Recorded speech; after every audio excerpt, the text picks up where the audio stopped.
Hey everyone, Mac Gardner here, author of Motivate Your Money, certified financial planner, and just overall fan of the awesome people in this world that have a mission to help people on their lifelong financial journey. Joining us today is the one, the only, Mr. Luis Rosa. Luis, how are you, brother? I'm doing well. Thank you so much, Mac. Always a pleasure and an honor, my friend. Yeah, look, you are doing awesome things in the community. Please tell everyone that's joining us today a little bit about you. And once you've done that, we're going to talk about our 3 pointers, this great program, this great project we're putting together. And just give us a little bit of background, please. Absolutely. Yeah, my name is Luis Rosa. I'm a certified financial planner professional. Also have the IRS enrolled agent designation, but no worries. I do not work for the IRS. You're in the clear. I was born and raised in Dominican Republic, and I came to the United States when I was age 11 as a kid, immigrant family. Me and my siblings were all first in our families to be the ones to graduate from college and get jobs with benefits. And we kind of had to just learn how to navigate the United States financial system on our own through lots of trials and errors. And ultimately, that led to me becoming a financial planner and opening up my own firm called Build a Better Financial Future. And now part of my mission is to work with my peers and also help educate the general public so that we can just close the generational wealth gap, especially in the Black and Latino communities. Yeah, and please tell everyone the other little pet project that you have to try to get more folks of color and more DEI. Could you tell us about that? Oh, yes. Thank you so much. Yeah, I'm also one of the co-founders of the BLX internship program, which was designed to specifically help Black and Latinx students and career changers that want to get a direct path into the industry because there's so many barriers aside from money and just having access overall. Well, now we've made that direct pipeline where people can apply and become an intern, a paid intern, very important at a Payments are financial very planning important. firm. Absolutely.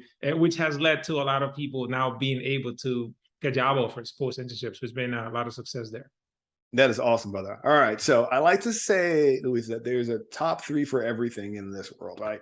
Top three for cereal, sodas, cars, you name it. And so what we're doing in this conversation is we want to find out from you what your top three motivational money messages are. And so that can be, words of advice that you took on growing up. This could be advice that you share with your clients, just the top three things that you like to be able to share with people as they walk their financial life journey path.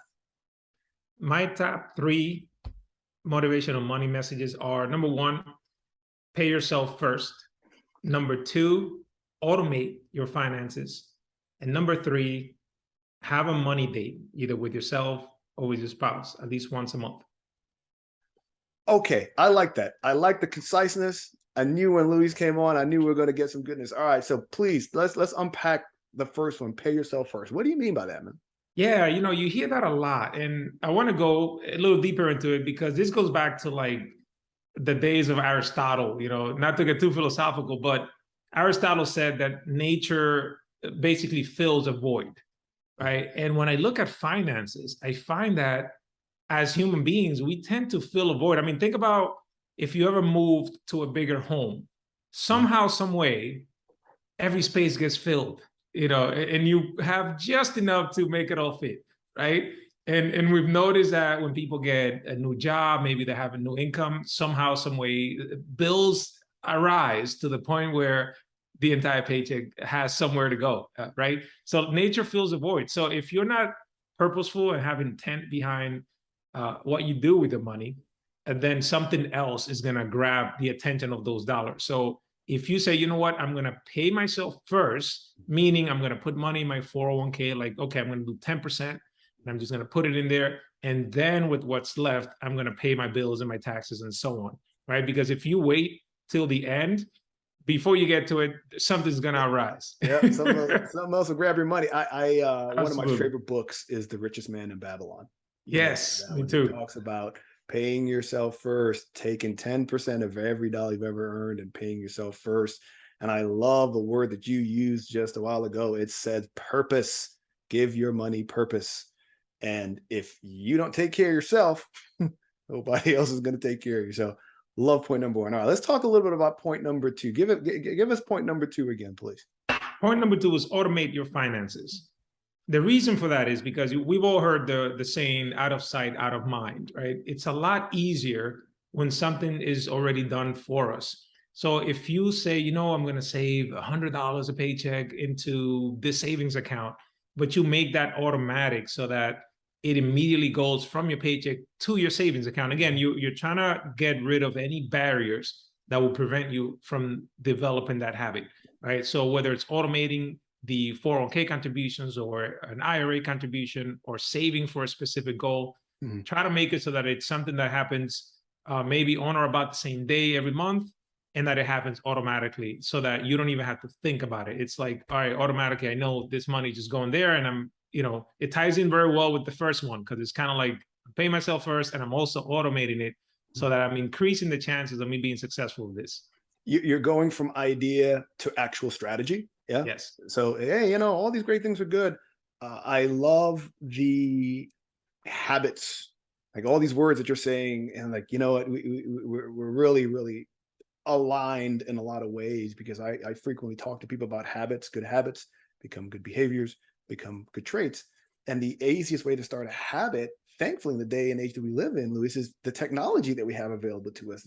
Our devices, our phones, our ability to have auto deductions from our accounts and go into a bank account or go into a brokerage account or go into some sort of account. So I like the automation idea. I like the automation message, because I think we live in a day where it's so much easier to be done and to be implemented than it may have been in years past. All right, let's talk about number three. What's point number three? Yeah, absolutely. Real quick, another point about number two is that we automate our lives the opposite way, right? Like usually our bills, our subscriptions, right? So subscribe to yourself, subscribe to your future. I like that. I like to say, make the you 10 years from now happy with the you of today by putting things in place. I love that. Yeah. All right. So what's point number three, bud? So point number three is having money dates. So let's say if you are in a relationship with someone, right? You hear all the time that about 50% of marriages end in divorce, which is a crazy statistic in and of itself. And then a lot of the reasons why the marriages and, usually finances make the top 10 as one of the reasons, right? So if you're able to have a money date, and if you're not in a relationship, you can do this with yourself. Just basically, it's just a check-in, whether it's by yourself or with a spouse. It's like, where are we? Have all the bills been paid? Did we put the money that we said we would away for XY goal? Is anything coming up that we should be aware of? Things like that, because if you can measure it, then you can improve it, right? If you're not measuring things, and that goes to everything in life, right? So this what is gets another measured way gets done. What Yes. gets measured gets done. Absolutely gets done, and it gets improved if you need to. So what better way to actually have check-ins to know exactly where you're going? Are you deviating? Did something happen that's causing you to shift? Do we need to pivot? And so on. So the more frequently that you can do that, whether it's with a spouse or with yourself, the better chances you have at achieving goals. So that was going to be my follow-up question to you, Luis, is how frequently do you think that check-in, check-up should occur if you're single or if you're married? I would say once a month at the least. This is what I do with my wife now, and we go over all kinds of things. A lot of the times, you may not realize, but it's small little things like, oh yeah, I see that there's a bonus coming up, performance bonuses, or there's an increase for the matching contribution from your employer, anything like that. Like, what are we going to do with this, right? How is that going to impact our life? Are we going to continue to live the way we are and just kind of make believe that doesn't exist and save the difference? Or are we going to raise our lifestyle slightly and save a portion of it, and so on? Yeah, I like that. I think often about, being a CFP, we do this all the time. Like this is what we do. We sit down, we engage people at a point in their life and put together a financial plan, but we do it once a year for review. We may do it semi-annually, maybe quarterly, depending on the complexity or the size of the client. But we want, or we need people to be able to do it themselves on a more regular basis. So I love that point. So Luis, please give us the top three again, so that the folks listening can hear it one more time. My top 3 motivational money messages are: pay yourself first, automate your finances, and have money dates. I love it. I love it. Luis, brother, I cannot thank you enough for the time today. I cannot thank you for what you and your team do on a regular basis to help push our wealth advisory, financial planning career forward, right? To open doors for more people of color. As I like to say, the financial life journey is a long one. Having folks that you can turn to help give advice is a great thing. And whatever motivates you motivates your money. So thanks again, Luis. And again, look forward to hearing about all the great things that you and your team are doing. Thank you very much, Mac.